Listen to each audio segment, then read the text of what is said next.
In the heart of the powerful kingdom of Zamunda, preparations were underway for the kingdom's biggest festival, the Festival of Succession. The kingdom was vibrant with excitement, and people from all corners of Zamunda gathered to celebrate the prosperity and unity brought by their wise ruler, King Jabari, and his gracious queen, Queen Uju. Together, they had one child, Princess Zara, who was the light of their lives and the hope of the kingdom's future. All adored Princess Zara for her kindness and compassion. Her beauty was rivaled only by her intelligence and deep sense of justice. As she grew older, the people of Zamunda grew more certain that she would be a great ruler, despite being a woman in a kingdom that men had traditionally ruled. As the festival reached its peak, King Jabari stood before his people on the Grand Palace, with Queen Uju and Princess Zara by his side. The crowd fell silent, awaiting the king's words. "My beloved people," King Jabari began, his voice carrying the weight of authority and love. "Today we celebrate not just our past but our future. It is with great pride and joy that I announce my successor, my daughter Princess Zara, who will one day rule over Zamunda with the same love and dedication that you have shown to me." The crowd erupted into cheers, their voices echoing through the city. Princess Zara smiled warmly at her father, her heart filled with a mixture of pride and responsibility. But not everyone shared in the joy. Hidden among the revelers, Prince Caden, the king's younger brother, stood in the shadows, his heart filled with envy and bitterness. Caden had always lived in the shadow of his elder brother. While Jabari was groomed for the throne and received the love and admiration of their parents and the people, Caden had always been the afterthought, the second son. This deep-seated resentment had festered within him over the years, and when King Jabari announced that Zara would be the next ruler, it pushed Caden over the edge. As the cheers of the crowd echoed through the city, Caden slipped away, his mind racing with dark thoughts. He had spent his entire life in the background, always watching as his brother received the best of everything: the throne, the love of their parents, and now the admiration of the people. And now, the throne, which Caden had long believed should be his, was being handed to a mere girl. He could no longer stand by and watch as everything he believed was rightfully his was given to someone else. Caden began to plot his revenge. He knew that he couldn't act alone, so he began to reach out to those who shared his discontent. There were nobles who were unhappy with the idea of a woman ruling Zamunda, and Caden played on their fears, promising them power and influence if they supported him. He also made contact with rival kingdoms that had long coveted Zamunda's wealth and resources, offering them a share of the kingdom's riches in exchange for their support. Slowly but surely, Caden's conspiracy took shape. He planned to strike during a royal banquet, a night when the palace would be filled with guests and the royal family would be vulnerable. He would eliminate both King Jabari and Queen Uju, leaving the throne vacant for him to claim. As for Zara, Caden planned to spare her life but keep her under strict control, ensuring that she could not pose a threat to his rule. The night of the royal banquet arrived, and the palace was a scene of opulence and grandeur. The grand hall was filled with the kingdom's most important figures, all gathered to celebrate the prosperity of Zamunda. King Jabari and Queen Uju sat at the head of the table, their smiles reflecting the happiness of their people. Princess Zara, radiant in a gown of deep blue, moved gracefully among the guests, her laughter echoing through the hall. But beneath the surface of this joyous occasion, danger lurked. Caden's allies, disguised as servants and guests, were scattered throughout the hall, waiting for his signal. Caden himself stood in the shadows, his heart pounding with anticipation. As the night wore on, Caden gave the signal. The doors to the grand hall slammed shut, and the music abruptly stopped. The guests looked around in confusion as armed men emerged from the crowd, surrounding the royal family. King Jabari rose to his feet, his hand instinctively reaching for the sword at his side. "What is the meaning of this?" he demanded, his voice filled with authority. Caden stepped forward, a cruel smile playing on his lips. "Your reign ends tonight, brother," he said coldly. Jabari's eyes widened in shock as he realized the betrayal. "Caden, what have you done?" he asked, his voice filled with a mix of sorrow and anger. "What I should have done long ago," Caden replied. "You have taken everything from me. Our parents' love, the throne, the adoration of the people. But no more. Tonight, I take back what is rightfully mine." Before Jabari could respond, Caden's men attacked.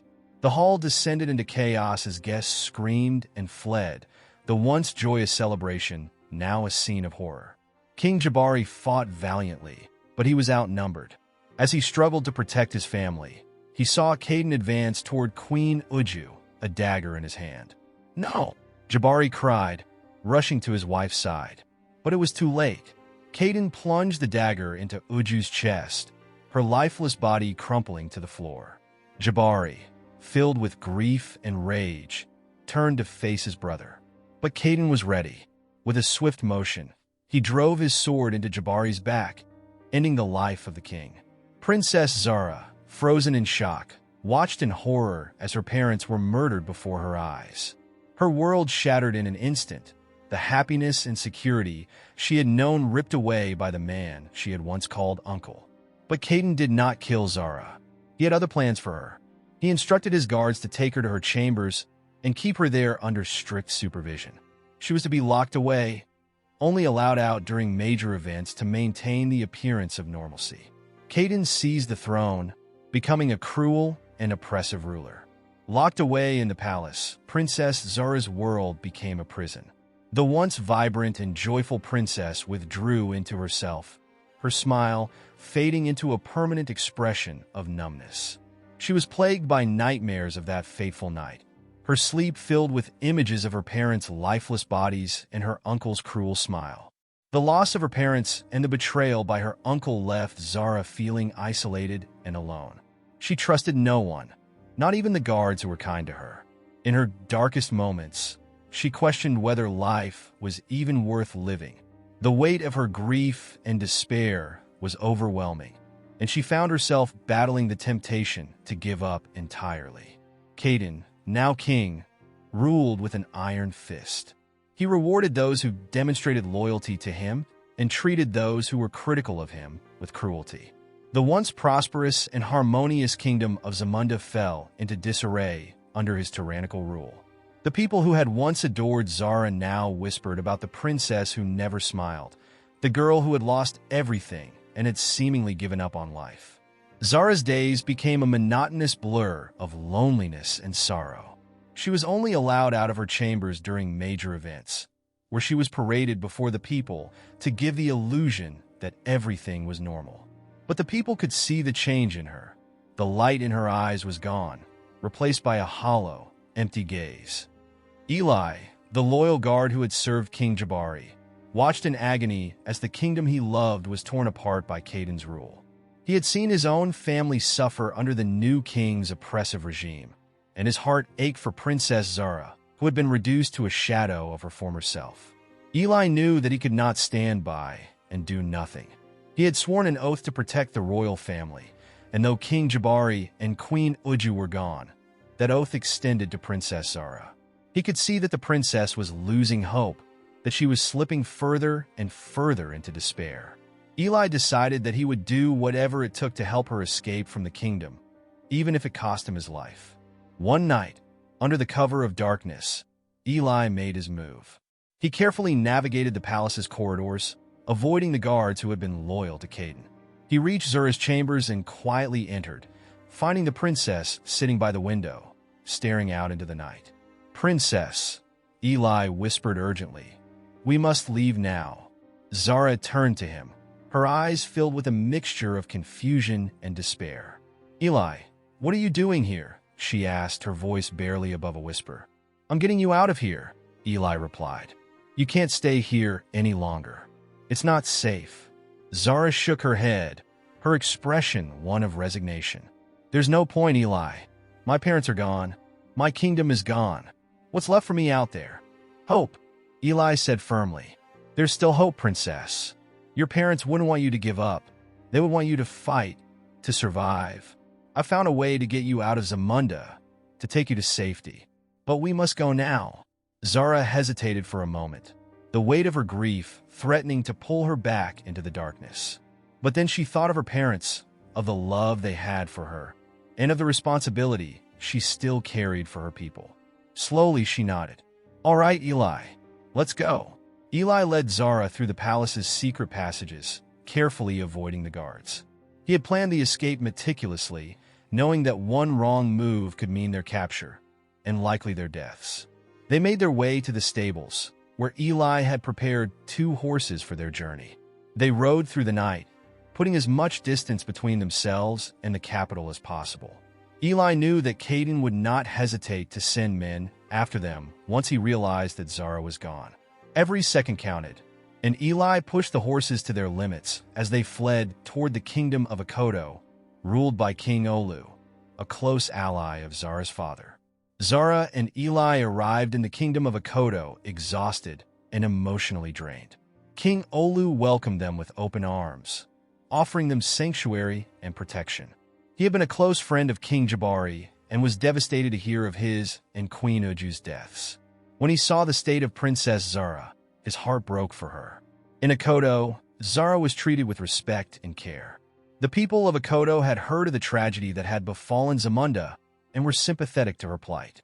But despite the kindness shown to her, Zara remained distant and emotionally detached.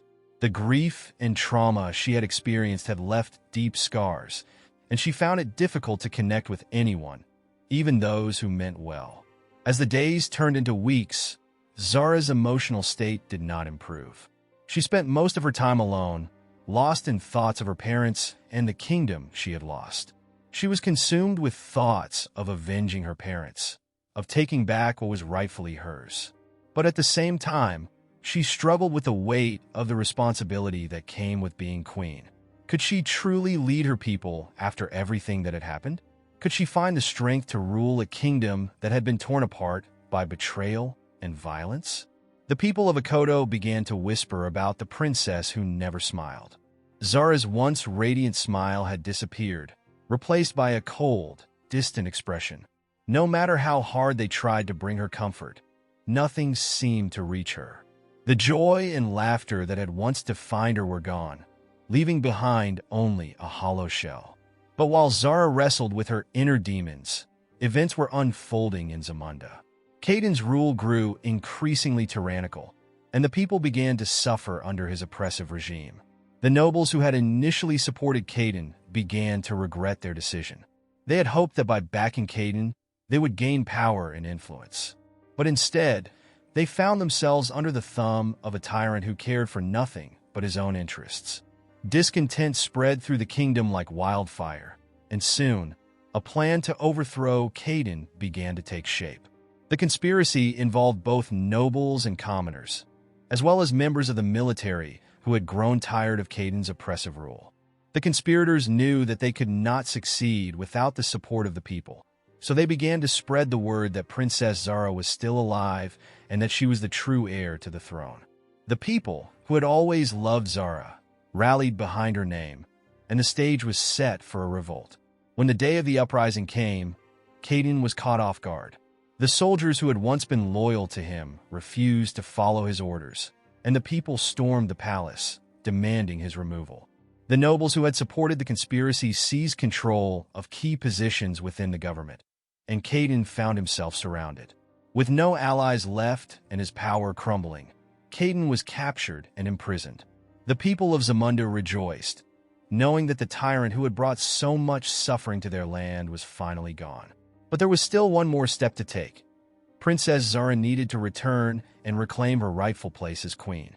Word was sent to Akodo that Caden had been overthrown and that the people of Zamunda were calling for Princess Zara to return and take her rightful place as queen. When the news reached Zara, she was filled with a mixture of emotions: relief, fear, and a deep, unshakable sorrow. She knew that she had to return to Zamunda, that it was her duty to lead her people and restore the kingdom to the peace and prosperity it had once known. But the weight of the responsibility felt almost unbearable. The scars left by her parents' deaths and Caden's betrayal ran deep, and Zara wondered if she had the strength to rule. With the support of King Olu and Eli, Zara prepared to return to Zamunda. As she approached the kingdom's borders, memories of her childhood, her parents, and the life she had lost flooded her mind. The grief that she had tried to bury resurfaced, and Zara felt as though she was being torn apart from the inside. When Zara finally arrived in the capital, the people greeted her with cheers and tears of joy. They had longed for her return, and now that she was finally home, they felt that the kingdom could begin to heal. But as Zara stood before her people, her heart heavy with the weight of her past, she found that she could not smile. The coronation was a solemn affair. Zara was crowned queen in a ceremony that should have been filled with joy and celebration. But instead, it was marked by the lingering grief and pain of what had been lost. The people noticed that Zara's once radiant smile was gone, replaced by a stoic expression that spoke of the deep sorrow she carried within her. Zara ruled wisely and justly, her decisions guided by the love she had for her people and the memory of her parents. But despite her success as a ruler, the wounds left by her past never fully healed. The grief and loss that had shaped her journey remained a part of her, and though she was beloved by her people, Zara was forever known as the princess who never smiled. As time passed, the people of Zamunda began to heal, and the kingdom slowly returned to the peace and prosperity it had once known. But the question remained, would Zara ever find the strength to smile again, to find joy in the life she had been given? Or would the scars of her past continue to haunt her, casting a shadow over her reign? Thank you so much for watching. If you enjoyed this video, make sure to give it a thumbs up and share it with your friends. Don't forget to hit that subscribe button and ring the notification bell so you never miss an update. I'd love to hear your thoughts in the comments below. What did you think of today's story? Until next time, take care and stay tuned for more amazing content.